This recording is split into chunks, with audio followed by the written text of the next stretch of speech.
Pendidikan merupakan sarana yang berpengaruh penting dalam kehidupan manusia. Melalui pendidikan, manusia bisa belajar, mempelajari alam semesta demi mempertahankan hidupnya. Karena pentingnya pendidikan, Islam menempatkan pendidikan pada kedudukan yang sangat penting dan tinggi. Pentingnya pendidikan bagi manusia dapat kita ketahui dari sejarahnya.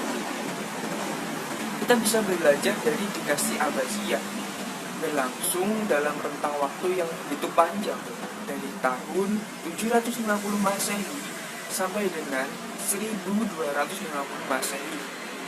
Selama dinasti ini berkuasa, pola pemerintahan maupun pendidikan Islam yang diterapkan berbeda-beda sesuai dengan politik, sosial, kultur, budaya yang terjadi pada masa-masa tersebut. Jadi sangat berbeda sekali di setiap masanya. Kekuasaan dinasti Abbasiyah dibagi dalam 5 periode. Yang pertama yaitu masa pengaruh Persia. Yang kedua yaitu pada periode masa pengaruh Turki. Yang ketiga yaitu pada masa kekuasaan dinasti Umayyad pengaruh Persia. Yang keempat yaitu periode pada masa Bani Saljuk. Dan yang terakhir yaitu pada masa kebebasan dari pengaruh dinasti lain.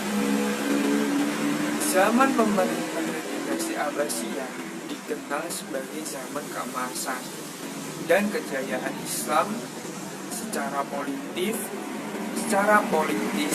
Para khalifah betul-betul tokoh yang kuat, cinta ilmu pengetahuan, sekaligus merupakan pusat kekuasaan politik dan agama.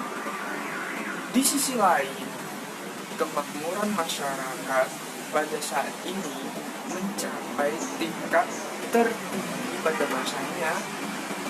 Pada masa ini juga umat Islam banyak melakukan kritis terhadap ilmu pengetahuan sehingga berhasil menyiapkan landasan bagi perkembangan filsafat dan ilmu pengetahuan dalam Islam. Dinasti Abbasiyah menyumbang peran penting dalam soal alih bahasa atau terjemahan. Penerjemah karya-karya penting sebenarnya sudah dimulai sejak pertengahan dinasti Umayyah. Namun ketika kekuasaan beralih ke tangan dinasti Abbasiyah, kegiatan penerjemah ke dalam bahasa Arab semakin marak dan dilakukan secara besar-besaran. Al-Mansur termasuk Khalifah Abbasiyah yang ikut andil dalam mengembangkan pemikiran. Dia mendatangkan begitu banyak ulama cendekia dalam disiplin ilmu pengetahuan ke Baghdad. Di samping itu, dia juga mengirimkan utusan untuk mencari-cari buku ilmiah dari negeri Romawi dan mengalihkannya ke bahasa Arab. Akibatnya, pada masa ini banyak ilmuwan dan cendekiawan bermunculan sehingga membuat ilmu pengetahuan menjadi berkembang pesat dan maju.